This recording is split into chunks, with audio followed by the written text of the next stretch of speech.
Hello दोस्तों, नमस्कार। आपके अपने यूट्यूब चैनल एनालिसिस क्लास में स्वागत है। देखिए दोस्तों, आज की इस क्लास में बिना भाव यूनिवर्सिटी के अंतर्गत सेमेस्टर 4 में आप लोगों को पढ़ना है। कॉमन पेपर है वैल्यू एडेड कोर्सेज पेपर 2। ठीक है, वैल्यू एडेड कोर्सेज पेपर 2 में आप लोगों को पढ़ना इन्वायरमेंटल स्टडीज। सभी को पता होगा, चाहे आप किसी भी ऑनर्स से, चाहे आप किसी भी स्ट्रीम बीए बीएससी बीकॉम, सभी के लिए कॉमन पेपर है इन्वायरमेंटल स्टडीज। ठीक है, जिनमें से आप लोग को एक इंपॉर्टेंट क्वेश्चन आंसर करवाने वाले हैं, जो आपके एग्जाम के विषय वेरी वेरी मोस्ट इंपॉर्टेंट प्रश्न है। और ये बिल्कुल सरल शब्दों में आप लोग को बताने वाले हैं, इसलिए आप लोग लास्ट तक बने रहें। अगर आप लोग इस चैनल पर नए हैं तो चैनल को सब्सक्राइब कर लें, ताकि आपको हर लेटेस्ट अपडेट समय पर मिलता रहे। तो चलिए हम डायरेक्ट प्रश्न की ओर चलते हैं।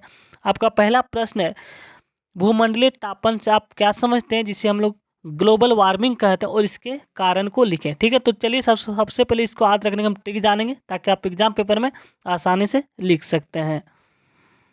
तो ये रहा आप लोग का पहला प्रश्न, जिसका आप लोग यहाँ पर देख सकते हैं, भूमंडलीय तापन से आप क्या समझते हैं, इसके कारणों को विस्तृत वर्णन करें। अथवा में ये भी प्रश्न लिखा रह सकता है कि ग्लोबल वार्मिंग, इसी का हिंदी होता है भूमंडलीय तापन। ग्लोबल वार्मिंग से आप क्या समझते हैं, इसके कारणों का वर्णन करें। तो चलिए इसको हम एक्सप्लेन करते हैं, बिल्कुल सरल शब्दों में लिखा गया। तो चलिए कुछ हम पहले आपको ट्रिक बताते हैं, ताकि आप एग्जाम पेपर आसानी से एग्जाम पेपर में लिख सकते हैं। ठीक है, सबसे पहले आपको हम ग्लोबल वार्मिंग के बारे में संक्षिप्त में बताते हैं, इसके बाद इसके कारण को हम संक्षिप्त में देख लेते हैं, इसके बाद हम फाइनल आंसर में जाएंगे। ठीक है, ताकि आप एग्जाम पेपर में खुद से भी लिख सकते हैं। ग्लोबल वार्मिंग आने की नाम से ही पता चल रहा है, तापमान में वृद्धि। ठीक है, जैसे कि आप यहाँ पर देख सकते हैं, वैश्विक तापमान में वृद्धि, यानी कि जो वायुमंडल का औसत तापमान होना चाहिए वो नहीं, यानी कि उसके तापमान में वृद्धि हो गया कुछ, जिससे वातावरण परिवर्तन हो गया। तो इसका मुख्य कारण, जिसका आप यहाँ पर देख सकते हैं, पृथ्वी के औसत तापमान में वृद्धि। इसका मुख्य कारण क्या है? तापमान में वृद्धि के कारण कार्बन डाइऑक्साइड की बढ़ना, मीथेन गैस का बढ़ना, नाइट्रस ऑक्साइड का बढ़ना। तो ये गैसें जो क्या करता है, वायुमंडल में जमा होकर जो है सूर्य की गर्मी को जो पृथ्वी की सतह पर रोक लेती है, जिससे तापमान बढ़ता है। तो इसी को हम लोग कहते हैं ग्लोबल वार्मिंग, यानी कि भूमंडलीय तापन। ठीक है, इसको हम एक शब्द में बोल सकते हैं, वैश्विक तापमान में वृद्धि या पृथ्वी की औसत तापमान में वृद्धि, यानी कि जो वास्तविक में तापमान होना चाहिए पृथ्वी का, उस तापमान में वृद्धि हो गया, जिसे ग्लोबल वार्मिंग कहते हैं। ठीक है, अब इसका मुख्य कारण हमने देखा क्या है, कि कार्बन डाइऑक्साइड का बढ़ जाना, मीथेन गैस का बढ़ जाना, नाइट्रस ऑक्साइड का बढ़ जाना। तो ये बढ़ने का मुख्य कारण क्या है, अब ये हम जानेंगे। तो आइए हम ट्रिक्स के माध्यम से समझते हैं। पहला कारण है ग्रीन हाउस गैस। तो ग्रीन हाउस गैस क्या होता है? तो मीथेन, कार्बन डाइऑक्साइड और नाइट्रस ऑक्साइड को ही हम लोग ग्रीन हाउस गैस कहते हैं। दूसरा कारण है इस गैस का बढ़ने के कारण क्या? औद्योगिक उद्योगों से निकलने वाला विषैला गैस, ये भी carbon dioxide, methane, sulphur dioxide निकलता है, इससे तापमान बढ़ेगा। तीसरा, वाहनों से निकलने वाला विषैला गैस, इससे भी तापमान बढ़ेगा। चौथा है कृषि क्रियाएं, यानी कि जो हम रासायनिक उर्वरक का प्रयोग करते हैं, इससे भी। अगला है पाँचवा, शहरीकरण। छठा है वनों की कटाई, यानी कि वनों की कटाई करने से तापमान बढ़ेगा। शहरीकरण के वृद्धि करने से भी तापमान बढ़ेगा, क्योंकि इससे प्रदूषित और होते जाएगा। वनों की कटाई जैसे जैसे हम करेंगे, तापमान में अत्यधिक वृद्धि होगी, वर्षा कम होगी। और छठा कारण है जनसंख्या वृद्धि, ये भी मुख्य कारण है ग्लोबल वार्मिंग का, यानी कि जनसंख्या में वृद्धि होने का मुख्य कारण। जनसंख्या में वृद्धि होने से क्या होगा? संसाधन का हम लोग अधिक उपयोग करेंगे, जिनसे संसाधनों का दोहन होगा। ठीक है, तो ये सभी मुख्य कारण है। ठीक है, तो आप इतना आसानी से याद रख सकते हैं। ये 6 पॉइंट इंपॉर्टेंट है। और अगला है ग्लोबल वार्मिंग का डिफिनेशन। तो चलिए हम एक एक चीज़ को एक्सप्लेन करते हैं। तो ये रहा आपका आंसर। ठीक है, ग्लोबल वार्मिंग से आप क्या समझते हैं और इसके कारणों का वर्णन करिए। ये रहा आपका प्रश्न, और आंसर की ओर, सटीक आंसर की ओर चलते हैं। तो आप यहाँ पर एक लाइन में लिख सकते हैं कि ग्लोबल वार्मिंग का मतलब होता है वैश्विक तापमान में वृद्धि। यह एक प्रक्रिया है जिसके तहत जो होता है पृथ्वी के औसत तापमान में जो होता है धीरे धीरे बढ़ोतरी हो रही है। ठीक है, इसका मुख्य कारण क्या है? तो मानव द्वारा उत्पन्न ग्रीन हाउस गैसें हैं। अब ये ग्रीन हाउस गैसें क्या होता है? जैसे कि कार्बन डाइऑक्साइड हो गया, इसी को हम लोग ग्रीन हाउस गैस कहते हैं। मीथेन गैस जिसको कहते हैं, और नाइट्रस ऑक्साइड। ठीक है, और ये गैस क्या करता है कि वायुमंडल में जमा होकर जो होता है सूर्य की गर्मी को जो होता है पृथ्वी की सतह पर रोक लेती है, जिसके कारण क्या होता है? तापमान बढ़ता है। इसी को हम लोग ग्लोबल वार्मिंग कहते हैं, यानी कि भूमंडलीय तापन कहते हैं। ठीक है, इसको सरल शब्दों में और भी हम लिख सकते हैं, जब पृथ्वी का वातावरण धीरे धीरे गर्म होता है, तो इसका असर किस पर पड़ेगा? अगर वातावरण गर्म होगा तो मौसम पर प्रभाव देखने को मिलेगा, पर्यावरण पर, जीवन पर। तो उसी को हम लोग भूमंडलीय तापन कहते हैं। ठीक है, तो ये आपका कंप्लीट डिफिनेशन होता है ग्लोबल वार्मिंग, यानी कि भूमंडलीय तापन का। अब हम ग्लोबल वार्मिंग के मुख्य कारण को देखेंगे। कुछ मानव जनित कारण भी और कुछ प्राकृतिक कारण भी है। ठीक है, तो ग्लोबल वार्मिंग का मुख्य कारण यही है कि कार्बन डाइऑक्साइड कैसे बढ़ रहा है, मीथेन गैस कैसे बढ़ रहा है, और ये नाइट्रस ऑक्साइड विषैले गैस के मुख्य कारण है। ठीक है, तो ये रहा आप लोग का पहला यहाँ पर कारण। ग्लोबल वार्मिंग के निम्न प्रमुख कारण है, जिनमें से यहाँ पर हम कुछ लाइन लिखेंगे कि ग्लोबल वार्मिंग एक जटिल और बहुआयामी समस्या है जिसके पीछे जो होता है कई कारण है, और इसे समझने के लिए हम विभिन्न कारणों के विस्तार से देखेंगे, जिनमें से पहला मुख्य कारण है ग्रीन हाउस गैसों का उत्सर्जन। ठीक है, इसके बारे में एक्सप्लेन करता है कि ग्रीन हाउस गैसों का उत्सर्जन किस प्रकार होता है जिससे कि ग्लोबल वार्मिंग बढ़ेगा। तो ग्लोबल वार्मिंग का सबसे प्रमुख कारण क्या है, ग्रीन हाउस गैसों का उत्सर्जन है। ये गैसें क्या करता है, पृथ्वी के वायुमंडल में गर्मी को पकड़ती है, यानी कि टेम्परेचर को बढ़ा देती है, और ये तापमान बढ़ाने में सहायक होती है, ग्रीन हाउस गैसें। ठीक है, अब मुख्य ग्रीन हाउस गैसें क्या क्या है इसके बारे में थोड़ा एक्सप्लेन कर देते हैं। कि कार्बन डाइऑक्साइड हो गया मुख्य ग्रीन हाउस गैस है। यह क्या करता है, मुख्य रूप से जीवाश्म ईंधन जैसे कि कोयला, तेल और गैस के जलने से उत्पन्न होती है। इसके अलावा वनों की कटाई से भी कार्बन डाइऑक्साइड को बढ़ाती है। तो मुख्य कारण यहाँ पे देख सकते हैं, वनों कार्बन डाइऑक्साइड का बढ़ने का मुख्य कारण जीवाश्म ईंधन के प्रयोग है। अगला मीथेन।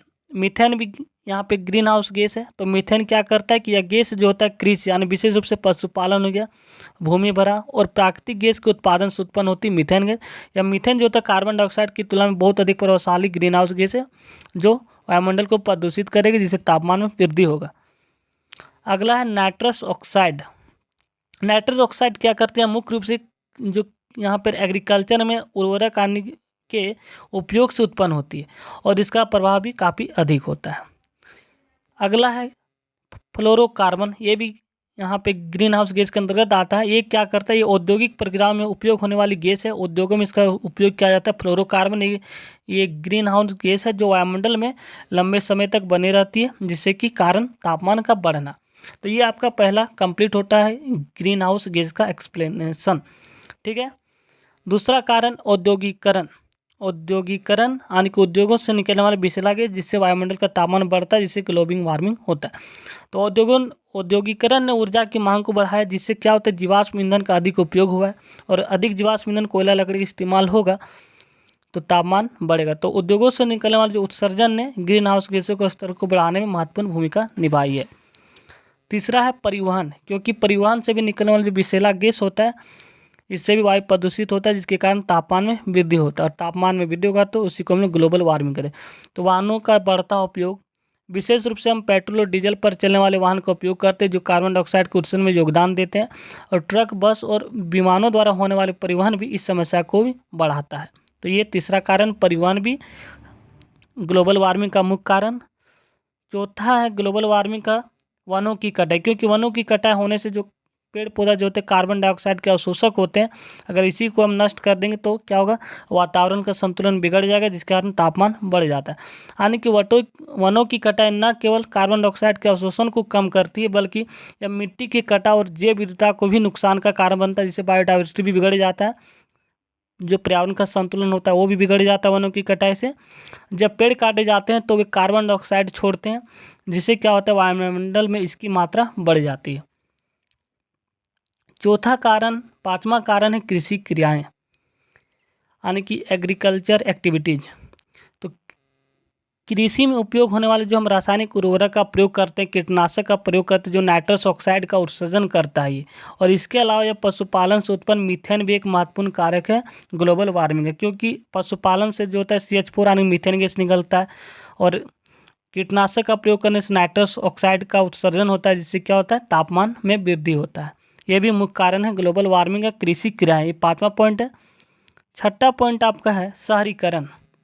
शहरीकरण भी ग्लोबल वार्मिंग का मुख्य कारण है। सघन एरिया, शहरीकरण के कारण क्या होता है, भूमि उपयोग में परिवर्तन होता है, जिससे क्या होता है, यहाँ पे प्राकृतिक पारिस्थितिकी तंत्र नष्ट हो जाता है। शहरीकरण जैसे जैसे हम विकास की ओर जाते हैं, वनों की कटाई करते हैं, जिससे क्या होता है, इकोसिस्टम जो होता है नष्ट हो जाता है, और शहरी क्षेत्रों में अधिक ऊर्जा की खपत होती है, जिससे यहाँ पर जो गैसों का उत्सर्जन भी बढ़ जाता है, जिससे तापमान भी बढ़ेगा शहरीकरण के कारण। सातवां में है जनसंख्या वृद्धि।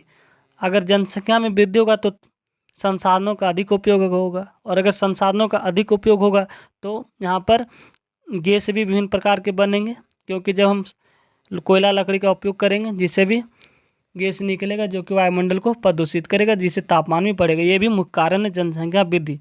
तो विश्व जनसंख्या में वृद्धि ने संसाधनों को मांग को बढ़ाया, जिससे क्या होगा, हम अधिक ऊर्जा का उपयोग करेंगे और अधिक उत्सर्जन होता है। 8वां है जलवायु परिवर्तन से भी जो है ग्लोबल वार्मिंग बढ़ता है। ये भी मुख्य कारण है जलवायु परिवर्तन आने की। ग्लोबल वार्मिंग का कारण कुछ प्राकृतिक प्रक्रिया भी सक्रिय हो जाती है, जिस है ना अगला हो जाती है, जिनमें से पहला देख सकते हैं बर्फ, और बर्फ के पिघलने से समुद्र का स्तर बढ़ता है और यह जलवायु परिवर्तन की गति को तेज होती है। दूसरा है कि तापमान में वृद्धि से क्या होता है कि वनस्पति और जीवों का वितरण बदल जाता है, जिससे पारिस्थितिक तंत्र भी प्रभावित होता है। ये जलवायु परिवर्तन का मुख्य कारण है 8वां में। तो ये आप लोगों का कंप्लीट पॉइंट होता है। टोटल 8 हमने कारण बताए। पहला याद रखेंगे जलवायु परिवर्तन। 7वां नंबर में जनसंख्या वृद्धि भी ग्लोबल वार्मिंग का मुख्य कारण है। अगला शहरीकरण भी ग्लोबल वार्मिंग का मुख्य कारण है। 5वां है कृषि क्रियाएं भी मुख्य कारण है। चौथा है वनों की कटाई का मुख्य कारण है। तीसरा में हमने बताया परिवहन। दूसरा बताया हमने औद्योगिकरण यानी कि औद्योगिकरण। और पहला में हमने बताया ग्रीन हाउस गैसों का उत्सर्जन। ये 8 मुख्य कारण है जिससे तापमान बढ़ता है, और तापमान बढ़ने से ग्लोबल वार्मिंग होता है। और आखिरी में हम निष्कर्ष को लिखेंगे। इतना लिखने के बाद निष्कर्ष में आप लिख सकते हैं कि ग्लोबल वार्मिंग एक गंभीर समस्या है जो मानव गतिविधियों के कारण उत्पन्न हो रही है। ठीक है, इसे रोकने के लिए हमें न केवल व्यक्तिगत स्तर पर बल्कि सामूहिक रूप से प्रयास करने की आवश्यकता है। नवीकरणीय ऊर्जा स्रोत का उपयोग करना चाहिए, ऊर्जा की बचत करना चाहिए और सतत कृषि प्रथाओं को अपनाना आवश्यक है। जिसके साथ ही वैश्विक स्तर पर जो है नीतियाँ और समझौते की आवश्यकता है ताकि हम इस चुनौती को सामना कर सकें।